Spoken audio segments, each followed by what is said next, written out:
we're here on the Iowa Agribusiness Radio Network, end of the month of February already, and time to sit down with Iowa Ag Secretary Mike Naig. Secretary, thanks so much for taking the time to visit with us. Hey, always great to catch up. So you're just back from Washington, D.C., and I mean just back from Washington, D.C. as we're talking here today.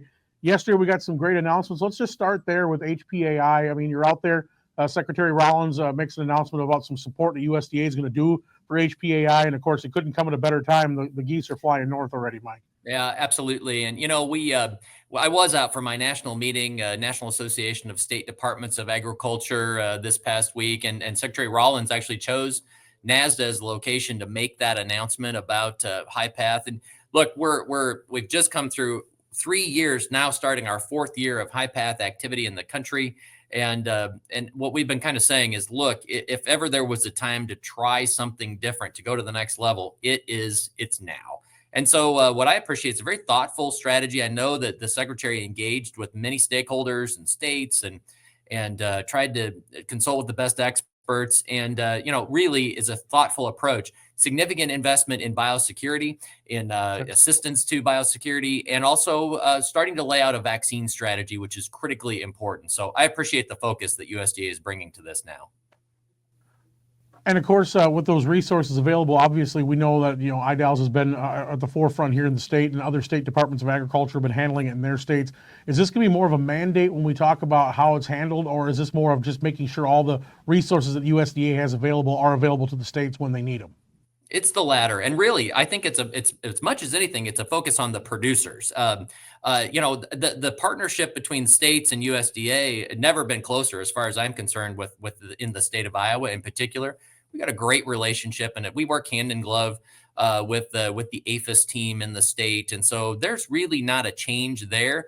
What it does do is bring that additional assistance to the farmers, to the farm level.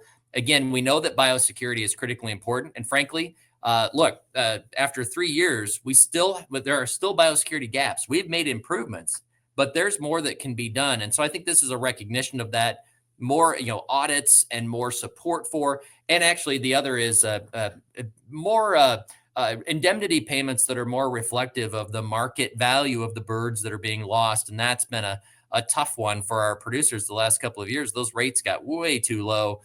We need to better reflect the actual value of the birds lost. So I think what we really largely saw was an investment in producers. And then the other is to really bring that vaccine strategy into focus.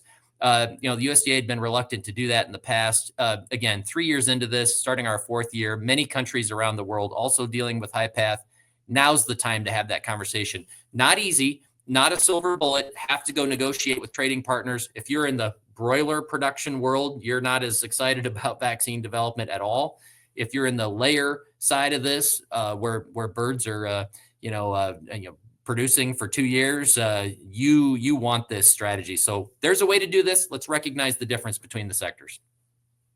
I know that obviously that HPAI has definitely come more and more to the forefront of the consumer's mind as well. I mean, you don't have to go very far into the store to see that. I mean, the joke is right now the Powerball's up to 6 dozen eggs. And obviously HPAI has that effect on the marketplace because of the fact that we need to replace birds. But how far back does this really affect? I mean, you look at where the production is right now, the numbers came out for Iowa. We're still pretty close to where we normally are. But how much is this still an effect from years behind? Yeah, well, we're dragging those production losses forward, to be sure. And remember too that there's different segments of the industry, and look, there's never been an excess of eggs. Eggs they're destined for a lot of our producers have contracts there, and remember, Iowa, a significant producer of liquid eggs and powdered eggs.